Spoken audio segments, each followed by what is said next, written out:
Irmãos, toda promessa que o Senhor nos fez e nos faz, ela vai passar e ela passa pelo teste do tempo. Toda promessa vai passar pelo tempo da espera. Toda promessa. E às vezes, no período dessa espera, a gente começa a perder o foco do que é a promessa e começa a olhar para aquilo ao redor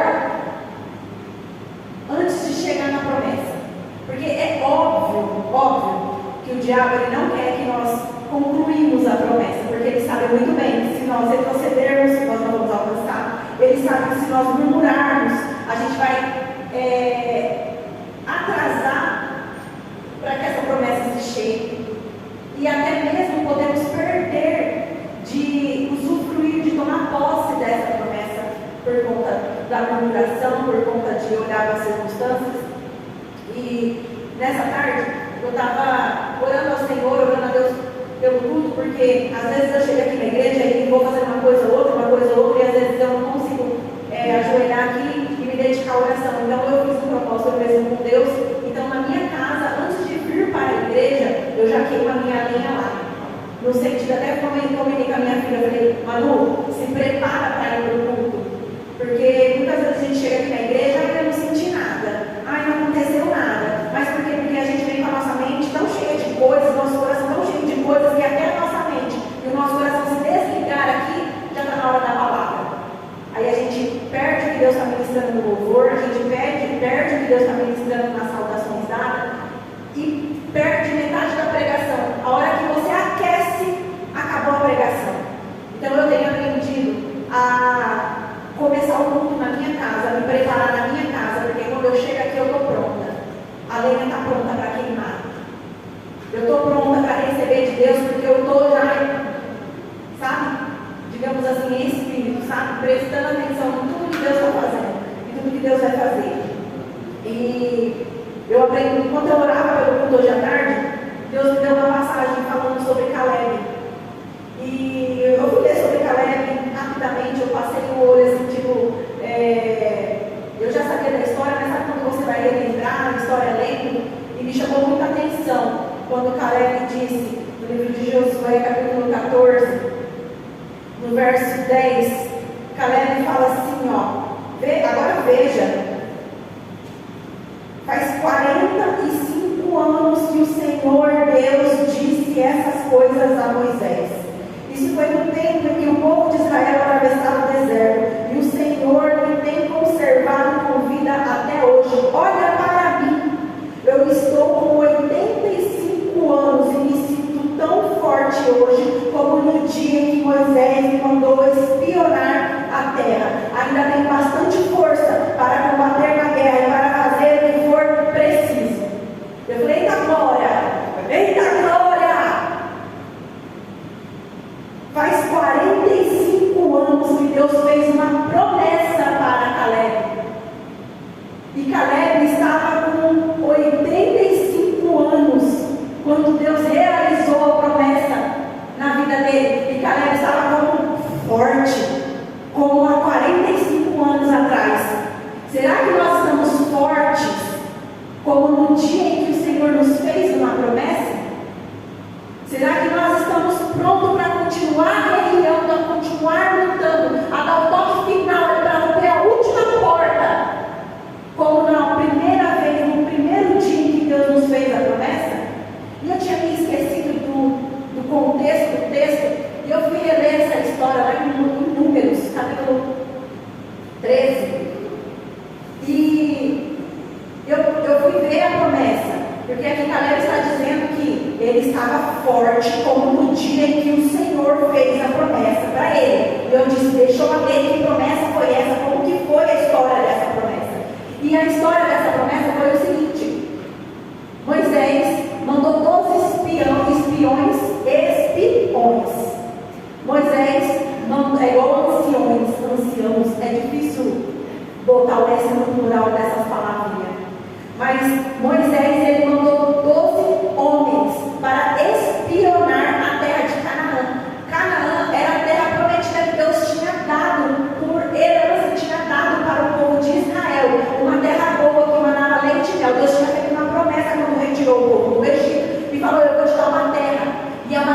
boa, e é uma terra que emana leite e mel. Deus não promete coisa fajuta, Deus não promete coisa ruim, Deus não promete coisa meia boca, Deus não promete coisa pela metade. Quando Deus promete algo, Deus promete por inteiro, Deus promete algo que preenche, algo que completa, algo que abençoa, não só você, mas toda a tua família.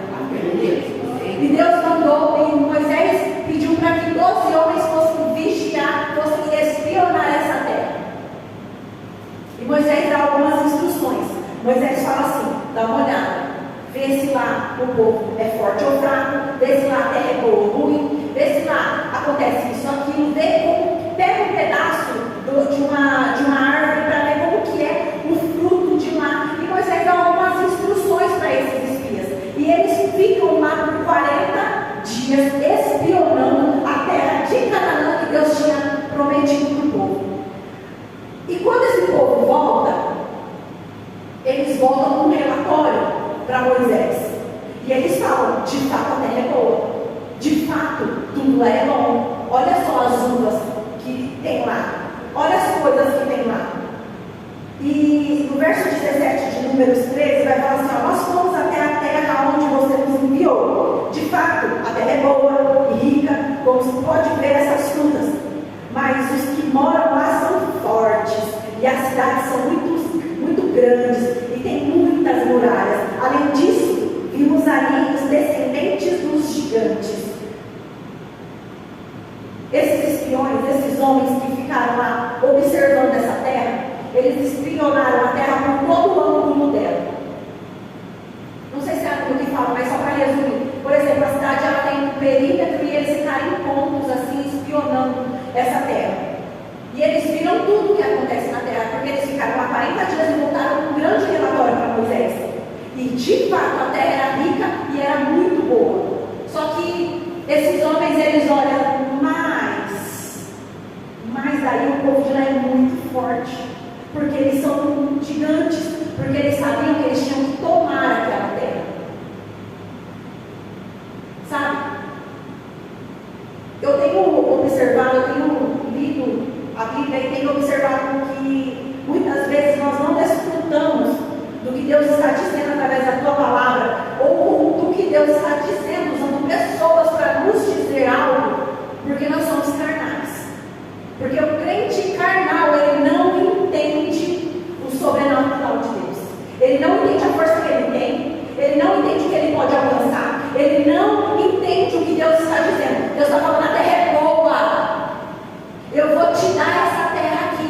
Deus não está falando que você tem que ser forte para conquistar, que você tem que ter armaduras para conquistar. Deus não está falando que você precisa ter habilidades, que você precisa ter capacitações para você conquistar a terra. Ele está dizendo: eu vou te dar a terra. Mas quando a gente é carnal, a gente começa a olhar a circunstância do lado e começa a dizer: eu não tenho força, eu não consigo, eu não posso. Ele é gigante, eu sou fraco. Eles são grandes, eu sou pequeno. Eles têm força e eu não tenho. Como vamos adentrar numa cidade para tomá-la se eu não tenho? Como eu fazer isso? Aqui eu começo a olhar tudo pela perspectiva humana. Porque se eu olhar pela perspectiva humana, eu não posso da herança e da promessa do Senhor. Se eu começar a olhar o que Deus tem para mim pela perspectiva humana, eu já não estava nem aqui. Porque pela minha capacidade, eu não estaria aqui. Pela minha força, eu não estaria aqui. Porque eu sou mesmo, eu não estaria aqui. A perspectiva, nós devemos buscar a Deus, enxergarmos as coisas de ângulo espiritual. Porque se não entendermos o espiritual da palavra, do que Deus diz, a gente não desfruta e a gente não consegue entender que eu não preciso de uma força humana para conquistar algo. Eu não preciso da força do meu braço para conquistar algo. Eu não preciso de mim mesma para conquistar aquilo que Deus falou: eu vou te dar. E o que me chama a atenção é Caleb, porque Caleb vai e fala assim para esse povo no verso 30.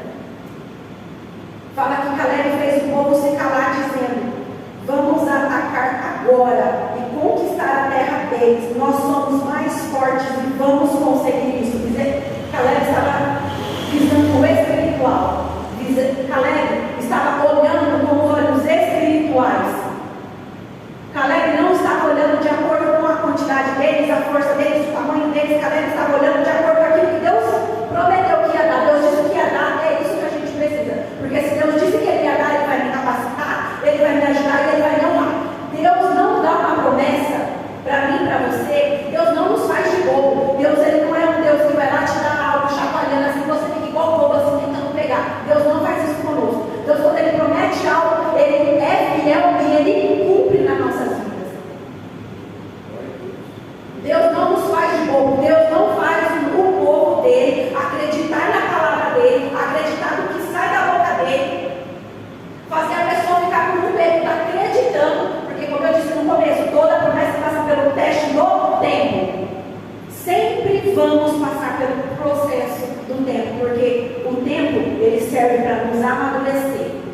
O tempo, ele serve para nós sermos moldados de acordo com aquilo que é apto para que desfrutamos daquilo que Deus nos deu. Exemplo, você acha que a mentalidade desse povo, do jeito que esse povo estava, se eles adentrassem na terra de Canaã, eles iam usufruir? Um exemplo. Tem uma pessoa na nossa família, um exemplo. Ela não tem preparo, ela recebeu uma herança de um grande valor, mas ela não tem estrutura nenhuma para usufruir daquilo.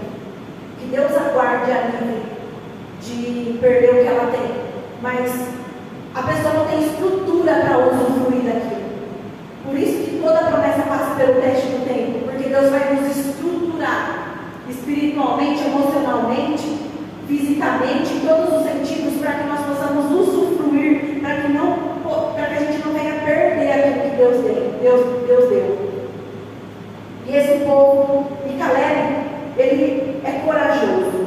Caleb, ele é fiel. E Caleb, ele olha pela perspectiva de Deus. E ele cala o povo dizendo que nós podemos atacar aquela gente, pois mais forte. No 31, porém os outros que tinham ido com eles disseram: não, nós não podemos atacar aquela gente, pois é mais forte do que nós. Incredulidade. O povo incrédulo reclamou. Eles estavam vendo toda a bênção, mas eles estavam olhando para as laterais, dizendo que eles não podiam ter aquilo.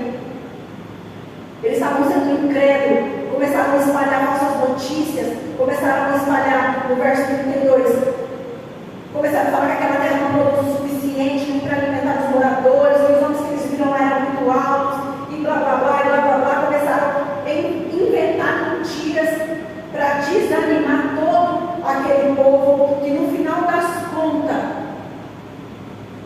Deus ficou bravo com esse povo, se entristeceu com aquele povo. No capítulo 14, no verso 11, Deus vai falar assim que até quando esse povo vai me rejeitar?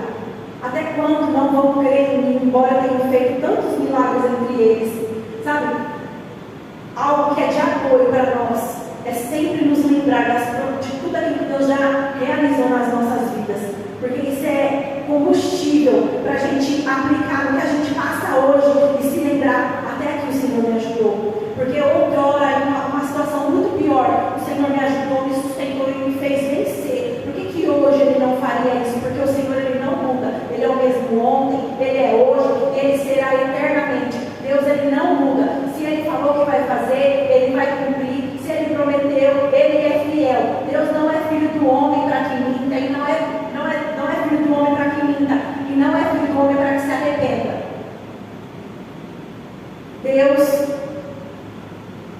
rejeitou esse povo. Moisés clamou por esse povo, mas mesmo assim o Senhor falou assim: esse povo não vai entrar aqui. No verso 20, Deus vai falar assim: já que você me pediu, Moisés, porque Moisés intercedeu pelo povo. No verso 23, Deus vai falar assim: eles nunca entrarão na terra que eu jurei dar aos seus antepassados, nem daqueles que me abandonaram, verá aquela terra. O povo desacreditou, o povo acreditou nas mentiras que aqueles homens contaram no meio do povo. Mas Deus disse para Caleb, essa é a promessa que Deus fez a Caleb no livro de Josué, que ele estava dizendo: mas meu servo Caleb tem um espírito diferente e sempre tem sido fiel a mim, por isso eu farei com ele, farei com que ele entre na terra que espionou, e os seus descendentes vão possuir aquela terra. Essa foi a promessa que Deus fez a Caleb, porque enquanto o restante estava dizendo que aquela terra era ruim, que aquela terra não tinha sustento para nem o povo que morava lá, que aquela terra era cheia de gigantes, que eles eram um povo pequeno, não tinha como vencer aqueles gigantes. Enquanto eles estavam desanimados, desestruturados, enquanto eles estavam tendo uma visão carnal da situação, enquanto eles estavam olhando para a circunstância, enquanto eles estavam olhando para o que eles podiam ter como problema, Moisés estava com o olhar fixo, fiel a Deus, permanecendo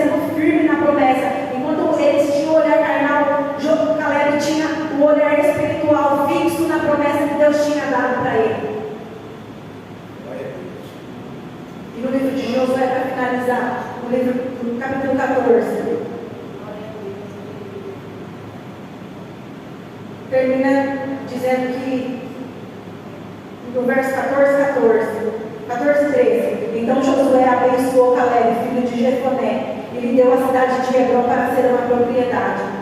Até hoje, Hebrom pertence aos descendentes de Caleb, filho de Jefoné, e o povo de Quenezeu, porque ele obedeceu fielmente ao Senhor, Deus de Israel.